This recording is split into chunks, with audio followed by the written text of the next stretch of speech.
sebelumnya. Ayo bergerak, kita harus pergi dari sini, ucap Xiaoyan. Adapun Jiu Ying, dia telah berhasil memasuki lantai 12 lingsu yang ada di dalam pagoda emas. Setelah Xiaoyan mengkonfirmasi bahwa Jiu Ying baik-baik saja, dia tidak berniat untuk terus tinggal di sini. Saat ini mereka bertiga mulai berjalan keluar. Setelah membuat kelinci Binyun berubah menjadi sosok besar, Xiaoyan segera duduk bersila di atasnya. Namun sebelum meninggalkan jurang kutub ini, Xiaoyan berencana untuk pergi ke tempat mayat keabadian fisik bintang 5. Bagaimanapun juga, Xiaoyan berjanji pada Wuzan untuk mengembalikan kekuatan superstar batang surgawi. Mayat keabadian fisik bintang 5 masih mengandung kekuatan bintang yang cukup agung. Setidaknya itu lebih dari cukup untuk mengisi setengah kekuatan bintang superstar batang surgawi. Adapun kelinci Bingyun, setelah diintimidasi oleh Xiaoyan, dia menjadi sedikit lebih pendiam di sepanjang jalan. Namun keheningan semacam ini tidak berlangsung lama. Kelinci Bingyun mulai bertanya berulang kali kepada Xiaoyan apakah Jiu Ying benar-benar dibunuh olehnya. Kamu tidak akan tahu jika kamu tidak mengalaminya, ucap Xiaoyan tersenyum sedikit. Kejam, kau sungguh manusia yang kejam. Jangan macam-macam padaku, ucap kelinci Bingyun menjadi waspada. Jangan khawatir, aku masih membutuhkanmu untuk membawaku di sepanjang jalan. Jadi kamu masih bisa dikatakan aman, ucap Xiaoyan dengan tawa nakal. Setelah sekitar setengah jam berlalu, Xiaoyan telah tiba ke tempat mayat keabadian fisik bintang 5. Namun Xiaoyan tidak berniat berhenti terlalu lama. Begitu dia menyerap kekuatan bintang yang tersisa itu, dia bersiap untuk berangkat lagi. Senior, aku masih harus mengucapkan rasa terima kasihku padamu. Aku bukan keluarga Yuanzhen dalam hidupku, tetapi aku tidak akan pernah melupakan bantuan yang diberikan Yuanzhen padaku. Jika memungkinkan, aku akan menghidupkan kembali garis keturunan keluarga Yuanzhen, ucap Xiaoyan membungkuk sedikit ke arah mayat keabadian fisik bintang 5. Setelah berbicara, Xiaoyan bersiap pergi dari tempat ini. Namun tepat ketika dia akan pergi, tiba-tiba saja suara kuno masuk ke dalam jiwanya. Junior, bisakah kamu melakukan apa yang kamu katakan? Tanya suara kuno itu. Xiaoyan tiba-tiba terkejut. Suara itu seperti guntur di telinganya. Saat ini Xiaoyan merasa bingung. Dia sudah menggunakan kekuatan jiwanya untuk mendeteksi mayat keabadian fisik. Dan jelas-jelas tidak ada jiwa yang tersisa di mayat itu. Terlebih lagi suara ini bukanlah milik Jimmy yang pernah dikalahkan oleh Xiaoyan sebelumnya. Jadi suara ini pasti berasal dari mayat keabadian fisik di depannya. Setelah berpikir sesaat, Xiaoyan membuka mulutnya untuk berkata, Junior ini secara alami akan melakukan apa yang sudah dikatakan, ucap Xiaoyan dengan sungguh-sungguh. Aku Taihe dari klan Yuanzhen, tidak pernah berpikir bahwa aku akan mati di dunia ini. Semua ini merupakan kesalahan klanku, ucap suara mayat keabadian fisik itu yang ternyata bernama Taihe. Klan Yuanzhen direduksi menjadi boneka oleh orang lain, tetapi kata-katamu barusan sangat menyentuhku. Adapun klan Yuanzhen dapat dihidupkan kembali atau tidak, itu tidak lagi menjadi masalah. Tidak dapat disangkal bahwa semua orang di klan Yuanzhen termasuk aku sangat serakah. Demi kekuatan kami telah melupakan akarnya. Kami selalu egois, tidak menghargai berkah dunia, apalagi untuk bersyukur. Tidak mengherankan jika kami binasa seperti ini, ucap Taihe. Suara Taihe dari klan Yuanzhen sepertinya tidak hanya didengar oleh Xiaoyan, tetapi juga didengar oleh Wuzan dan kelinci Bingyun. Mata mereka terkejut mendengar suara itu. Setelah keheningan singkat, Xiaoyan berkata lagi, Senior, jangan khawatir. Mungkin semua sudah ditentukan oleh takdir. Selain itu, jika bukan karena Yuanzhen, aku pasti tidak akan bisa sampai di titik ini. Sebagai gantinya, aku akan berjanji untuk menemukan cara dan melanjutkan garis keturunan klan Yuanzhen, ucap Xiaoyan. Aku melihat ketulusanmu. Terima kasih atas apa yang kau janjikan. Sayang sekali ingatanku sudah banyak menyebar dan aku tidak bisa memberimu keberuntungan. Apa yang tersisa dari diriku saat ini hanyalah satu set keterampilan tinju. Aku tidak tahu apakah itu akan berguna untukmu, ucap Taihe. Tinju? Junior ini sama sekali tidak memiliki teknik bertarung dari klan Yuanzhen. Kuharap senior bisa memberiku teknik tinju itu, ucap Xiaoyan, matanya langsung berminat. Teknik ini disebut 82 perubahan para dewa. Dan teknik tinju ini merupakan satu-satunya ingatan lengkap yang aku miliki. Meskipun itu tidak dianggap sebagai teknik tinju terkuat dari klan Yuan-shen, tetapi itu seharusnya cukup bagimu untuk membunuh lawanmu dengan satu pukulan, ucap Tai He. Setelah berbicara, rangkaian gerakan teknik tinju memasuki pikiran Xiaoyan. Xiaoyan tiba-tiba merasakan pusing.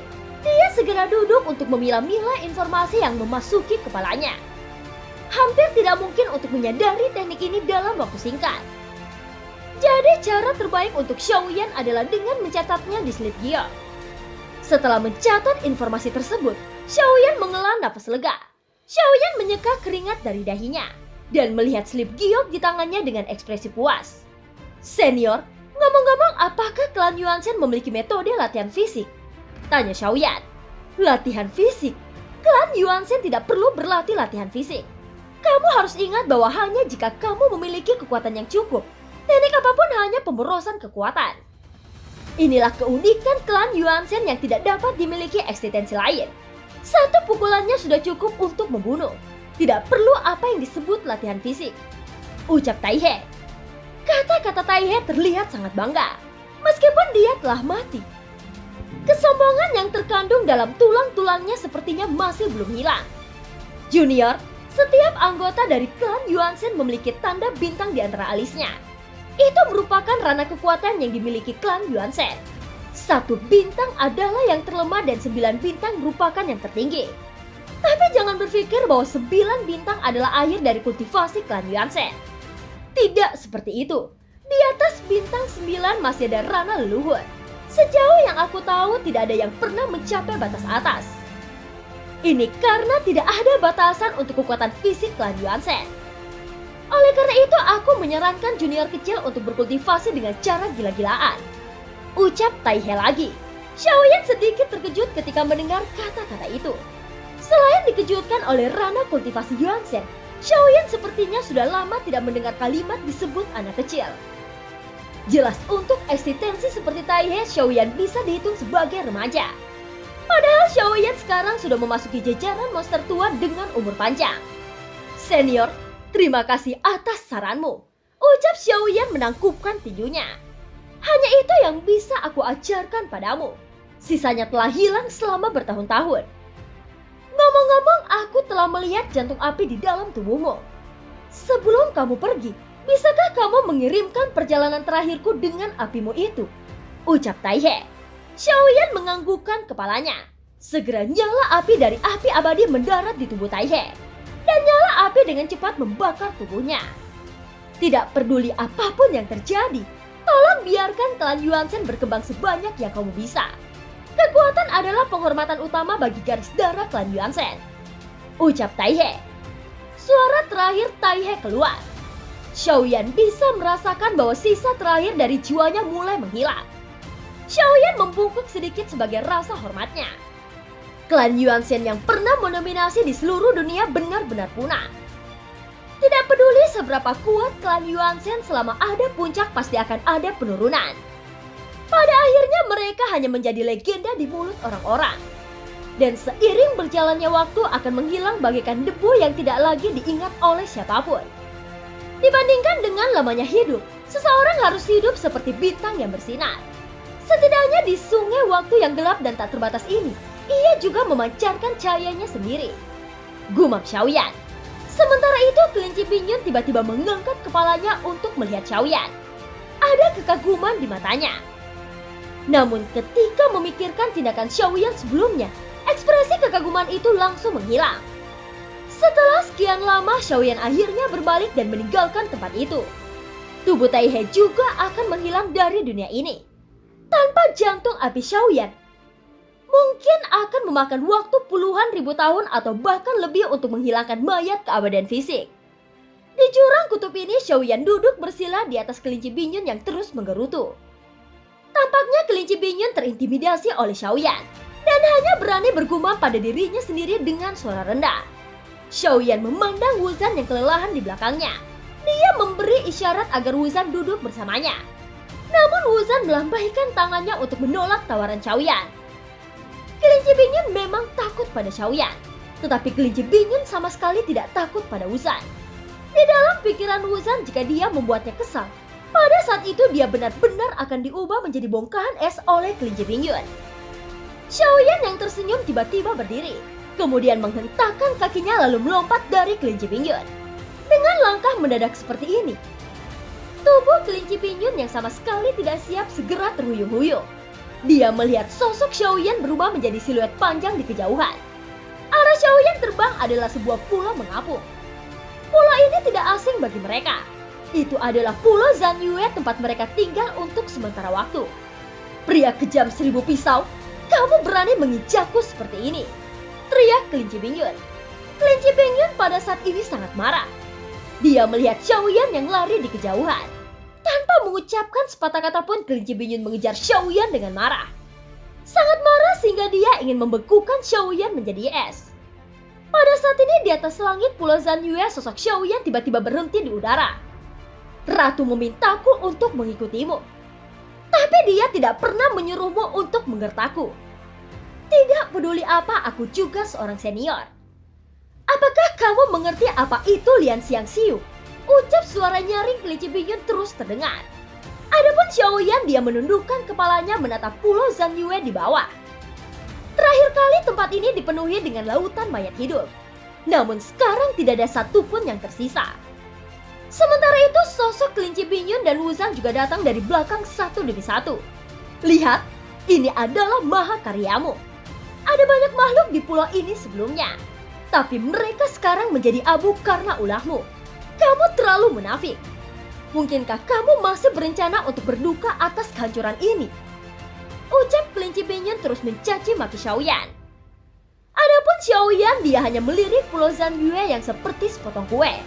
Melihat ini Wuzan juga menghela napas panjang. Seolah-olah dia mengungkapkan penyesalannya. Sayang sekali, gumam Xiaoyan. Sekarang sudah terlambat untuk menyesalinya. Kamu seharusnya memikirkan ini sebelum kamu menyalakan apimu. Bertobatlah untuk menyesali perbuatanmu ini. Ucap kelinci Bingyun. Aku tidak pernah mengharapkan hasilnya seperti ini. Ucap Xiaoyan menggelengkan kepalanya.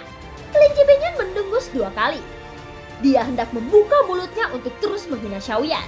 Akan tetapi Xiaoyan tiba-tiba berkata, aku tidak menyangka bahwa kekuatan apiku begitu kuat. Sehingga aku bahkan tidak melihat cincin penyimpanan yang tersisa dari mereka. Ucap Xiaoyan. Kalimat ini sontak membuat kelinci Bingyun dan Wuzan menoleh secara tiba-tiba. Mereka menatap Xiaoyan secara bersamaan. Wuzan memiliki sesuatu di dalam hatinya tetapi tidak berani mengatakannya. Pria kejam 1000 pisau, apakah kamu masih manusia? Ucap kelinci Bingyun sedikit tertegun. Mereka berdua menatap Xiaoyan dengan aneh. Bukannya Xiaoyan menyesalinya, tetapi justru mencari apakah masih ada cincin penyimpanan yang tersisa. Sementara kelinci Bingyun masih tertegun, sosok Xiaoyan perlahan-lahan turun memasuki Pulau Zanyue. Setelah beberapa saat, dia sampai ke tempat pelatihannya sebelumnya. Menggantung di langit di atas kota Zanyue ini, bangunan di sini telah benar-benar berubah menjadi reruntuhan. Meskipun bangunan telah berubah menjadi reruntuhan, ada beberapa tanah di sekitar yang tidak mengalami kerusakan. Dan ternyata ada ruang di dalam tanah itu. Setelah beberapa saat terlihat 2 sosok tiba-tiba tersapu keluar dari reruntuhan. Mereka membungkuk ke arah Xiaoyan sambil berkata, Huzuo menyapa senior. Kami tidak menyangka bahwa senior bisa bertahan. Ucap sosok itu yang ternyata adalah Huzuo dan adiknya. Kedua orang ini adalah orang yang membawa Xiaoyan ke Pulau Zanyue sebelumnya. Ya, aku bisa bertahan karena keberuntungan. Dalam hal ini aku juga akan memberimu 2 keberuntungan. Ucap Xiaoyan. Bagaimanapun setelah Xiaoyan memasuki Pulau Zanyue, kekuatannya juga meningkat pesat. Dan itu tidak lepas dari kedua orang itu yang membawanya ke sini. Oleh karena itu Xiaoyan ingin memberikan hadiah yang layak untuk mereka berdua. Di dalam cincin ini terdapat 100.000 pil energi dan beberapa pil penyembuhan. Selain itu ada juga beberapa keterampilan bertarung serta armor besi dan senjata di dalamnya. Kalian berdua dapat memilih apapun yang kalian inginkan. Ucap Xiaoyan. Setelah Xiaoyan selesai berbicara, dia segera melambaikan tangannya. Secara mengejutkan harta karun yang tak terhitung jumlahnya menumpuk seperti gunung di depan mereka berdua. Mata mereka berdua juga terkondensasi. Tapi sepertinya mereka tidak terlalu tertarik dengan ini. Senior, kami tidak membutuhkan ini. Kami hanya ingin meminta senior untuk memberi kami hal-hal yang bisa menyelamatkan nyawa kami. Ucap Huzuo sambil tersenyum masam. Bagi mereka sumber daya tidak lagi berguna. Ini karena mereka dapat melihat batasnya. Jika mereka sudah tidak dapat meningkatkan kekuatannya, lalu apa gunanya sumber daya ini? Baiklah, aku akan memberimu 2 manik-manik jantung api. Kalian bisa memicu ledakan hanya dengan menggunakan Daoki. Tapi ingat untuk melindungi dirimu sendiri saat meledakannya. Karena kalian tidak membutuhkan keterampilan bertarung, maka armor tingkat tinggi merupakan pilihan yang tepat untukmu. Kalian bisa memilih 1 atau 2 armor tingkat tinggi ini. Ucap Xiaoyan. Setelah mengucapkan kata-kata itu, Xiaoyan juga mendeteksi aura di tubuh Huzuo dan adiknya. Dewa bintang 6 puncak, kenapa kamu tidak bisa mengalami peningkatan? Apakah ada hal lain yang membatasi kultivasimu? Tanya Xiaoyan. Huzuo sedikit mengangguk ketika mendengar kata-kata itu. Namun dia tidak menceritakan tentang penyakit lamanya di dalam tubuhnya. Sudah bertahun-tahun sejak kekuatannya berhenti. Dia bahkan menyerah untuk menyembuhkan penyakitnya. Melihat Huzuo yang menyembunyikan cederanya, Xiaoyan menghela nafas panjang. Dia berkata, "Duduklah, karena aku sudah bilang aku akan memberimu keberuntungan. Maka aku tidak akan mengingkari janjiku." Ucap Xiaoyan. Setelah itu Xiaoyan mengeluarkan api di tangan kanannya. Melihat nyala api itu, Huzuo menatap Xiaoyan dengan keterkejutan di matanya. Dia menggertakkan giginya dan memilih untuk mempercayai Xiaoyan. Ada racun melahap jiwa di tubuhmu. Racun ini menembus jauh ke dalam meridian. Memang benar bahwa kekuatan biasa tidak akan mampu mengusir racun melahap jiwa ini. Ucap Xiaoyan. Sinar api Xiaoyan menyembur keluar lalu menembus ke dalam tubuh Huzuo. Sedangkan Huzuo langsung berkecil hati setelah mendengar ini. Jangan khawatir, aku bisa mengeluarkan racun ini untukmu. Namun prosesnya akan sangat menyakitkan. Kamu harus menahannya. Ucap Xiaoyan. Ketika Huzuo mendengar bahwa Xiaoyan bisa menghapus racun ini, tiba-tiba dia membuka matanya lalu mengangguk serius. Dia sudah melakukan berbagai cara untuk menghilangkan racun ini. Namun usahanya tidak membuahkan hasil. Justru karena racun inilah kultivasinya terhenti.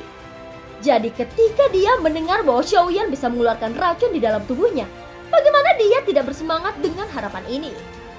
Senior tidak perlu meragukanku. Yakinlah bahwa aku bisa menahannya. Ucap Huzuo. Namun setelah dia berbicara, tiba-tiba saja dia menjerit keras. Jeritan menyakitkan Huzuo bergema di udara. Racun pelahap jiwa di tubuhnya berubah menjadi energi hitam dan terus-menerus dipaksa keluar dari tubuhnya oleh jantung api Xiaoyan. Setelah setengah sebatang dupa, jeritan menyakitkan Huzuo berangsur-angsur menghilang. Dan sosoknya sudah tak sadarkan diri. Lihatlah, dia mengobati orang dengan cara yang kejam. Itu adalah cara yang tidak mempunyai rasa kasihan terhadap siapapun. Ucap kelinci Bingyun yang berada di samping tidak lupa untuk berdongeng. Xiaoyan segera berbalik lalu mengangkat tangannya ke arah kelinci Bingyun. Melihat tindakan Xiaoyan, kelinci Bingyun segera bersembunyi di belakang Wuzan. Setelah membuat kata-kata mutiara, kamu hanya bisa bersembunyi di belakang orang lain. Kamu benar-benar kelinci yang licik. Ucap Xiaoyan dengan marah. Namun kelinci Bingyun lebih marah ketika dia mendengar kata-kata itu. Dasar monster, lihatlah dirimu yang seperti monster. Singkirkan tanganmu dan jangan tatap aku seperti itu. Teriak kelinci Bingyun. Xiaoyan tidak menggoda kelinci Bingyun lagi.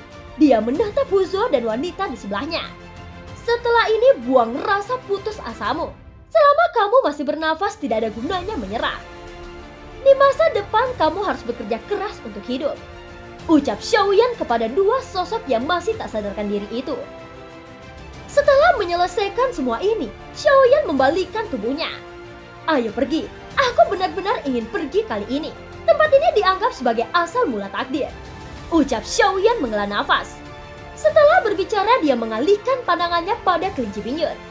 Apa yang kamu lakukan dalam keadaan linglung? Sudah waktunya untuk pergi. Jangan mengira aku senang menunggangimu. Jika katak ajaibku tidak mati, itu akan jauh lebih masuk akal daripada dirimu. Ucap Xiaoyan. Kelinci Bingyun mendengus dingin. Seluruh wajahnya seperti terbakar. yang menandakan bahwa kemarahannya sudah tak tertahankan lagi. Tapi pada akhirnya kelinci Bingyun masih mendatangi Xiaoyan. Penampilan tak berdaya itu membuat Wuzan juga merasa lucu saat melihatnya. Pria kejam 1000 pisau, kamu bisa menunggangiku. Tapi jika kamu menginjakku seperti itu lagi, aku benar-benar tidak akan membiarkanmu menaiki punggungku, ucap kelinci Bingyun. Sudut mulut Xiaoyan terangkat ketika dia mendengar kata-kata itu, namun dia tidak berbicara. Kelinci Bingyun menatap Wuzan dan tiba-tiba berkata lagi, naiklah, aku akan pergi dengan kecepatan penuh. Lagi pula aku bisa menggunakanmu sebagai perisai, jadi aku akan membiarkanmu duduk kali ini, ucap kelinci Bingyun. Mendengar ini Wuzan tersenyum kecut dan dia menganggukkan kepalanya. Dia dengan patuh duduk bersila di atas kelinci Bingyun. Saat berikutnya dengan suara keras, mereka bertiga akhirnya menghilang. Setelah mereka pergi, Huzuo dan adiknya akhirnya membuka matanya. Akhirnya aku bisa melakukan kultivasi lagi. Bantuan ini kami akan mengingatnya dalam hidupku, ucap Huzuo dan adiknya menangkupkan tangannya ke arah kelompok Xiaoyan yang sudah pergi. Pada saat ini Xiaoyan sedang dalam perjalanan keluar dari Pulau Zanyue. Dia bersama dengan kelinci Bingyun dan Wuzan. Sementara itu di luar Pulau Zanyue, ada sekitar ratusan sosok yang ditangguhkan di udara. Sosok-sosok itu semuanya mengendarai binatang terbang. Dan sepertinya mereka sudah lama menunggu di sini. Hahaha, kali ini kita memiliki keabadian Sanzen. Dia adalah orang kuat di langkah ketiga keabadian Kaisar. Dan dia seharusnya bisa membunuhnya, ucap suara bergumam datang dari salah satu orang yang sedang berdiri di udara. Mereka mengelilingi semua pintu keluar dari Pulau Zanyue. Mereka semua datang dari istana pemburu dewa. Sanzen abadi, aku rasa kita hanya membuang waktu menunggu seperti ini. Mengapa kita tidak mengirim beberapa pemburu dewa untuk mencari tahu jejak keberadaannya? Di antara ratusan sosok ini, ada seseorang di atas seekor binatang terbang duduk. Di antara ratusan sosok ini, ada di atas seekor binatang terbang duduk. Ada di atas seekor binatang terbang duduk sosok yang sangat mendominasi. Sosok itu tidak mengenakan baju. Terlihat garis-garis misterius berwarna emas di tubuhnya. Dan terlihat topeng pada wajah hantu yang menutupi setengah dari wajahnya. Berapa banyak pemburu yang akan dikirim? Sepertinya kita harus mengirim setidaknya 10 orang dan Ranguan yang akan memimpinnya. Bagaimana menurut Anda? Sanzen mengangkat kepalanya dan menatap sosok yang berbicara itu tanpa mengatakan sepatah kata pun. Jurang di pulau ini sangat berbahaya. Selain itu di sini ada Jiuying dan binatang buas lainnya. Aku takut, ucap Ranguan tiba-tiba tersenyum pahit. Karena kau tahu itu, mengapa kau masih nekat untuk mengirim pemburu dewa untuk mencarinya? Setidaknya kau harus menghargai hidupmu dan hidup mereka, ucap Sanzen mendengus dingin. Seketika Ranguan menutup mulutnya dan tidak berani terus berbicara. Dia hanya kembali ke binatang terbang tunggangannya dan terus menunggu. Tetapi tepat pada saat dia baru saja akan duduk, cahaya putih tiba-tiba bergegas keluar dari Pulau Zanyue. Seketika semua mata tertuju pada cahaya putih itu. Kelinci, lihat, itu kelinci orang itu. Akhirnya mereka muncul, ucap Ranguan memandang bayangan putih itu dengan terkejut. Saat ini Sanzen juga mengangkat matanya dan melihat bayangan putih itu. Tanpa sepatah kata pun, binatang terbang tunggangannya langsung condong ke arah bayangan putih. Lihat, kelinci ini sangat gemuk. Bahkan dia terlihat jelas walau di kejauhan, ucap seseorang. Begitu suara itu jatuh, tiba-tiba cahaya dingin meraung. Dan cahaya dingin itu mengembun menjadi es di udara. Seketika es dingin itu langsung menembus dada orang yang menghina kelinci Bingyun. Kau sungguh berani mengatakan bahwa aku adalah kelinci yang gemuk, ucap suara melengking bergema di kehampaan. Dan itu adalah suara kelinci Bingyun. Tiba-tiba sosok orang bodoh itu terdiam, dan tidak ada yang berani berbicara omong kosong lagi. Pada saat ini Sanzen bergegas mendekati kelinci Bingyun dengan binatang terbang miliknya. Dan ketika Sanzen melihat kelinci Bingyun, dia berkata, Kelinci Bingyun, istana pemburu dewa, apa kau mencariku? Tidak usah repot-repot dan jangan terburu-buru. Tunggu, aku akan ke tempatmu untuk mencabik-cabikmu, ucap kelinci Bingyun langsung menurunkan Xiaoyan dan Wuzan dan dia langsung menghilang. Xiaoyan perlahan membuka matanya saat ini. Dia melihat sekeliling dan tidak tahu apa yang sedang dilakukan kelinci Bingyun. Setelah melihat sekeliling dengan jelas, Xiaoyan mengangkat alisnya sedikit. Dia bisa melihat bahwa dia telah meninggalkan pulau Zhenyue. Tetapi dia sedikit siap. Dia baru saja keluar dari pulau itu dan sepertinya dikelilingi oleh istana pemburu dewa. Bukankah kamu adalah Wuzan, pemilik bintang superstar batang surgawi? Kenapa kamu ada di sini? Mata Sun Zen tertuju pada Wuzan pada pandangan pertama. Dia sepertinya mengenali Wuzan, dan Wuzan juga mengenali Sun Zen. Saat dia melihat Sun Zen, seluruh wajah Wuzan berubah. Bahkan jika Wuzan memegang tinjunya pada saat itu Wuzan terkejut dan dia berkata dengan senyum masam, "Ada sesuatu yang pribadi yang aku lakukan di pulau ini." "Masalah pribadi?" "Aku mendengar bahwa Anda telah membunuh salah satu orang kuat di istana pemburu dewaku," ucap Sun Zen bergumam saat ini. Dan suasananya tiba-tiba menjadi serius. Dan film pun berakhir. Terima kasih udah dengerin Mihu dari awal sampai akhir ya. Sampai jumpa.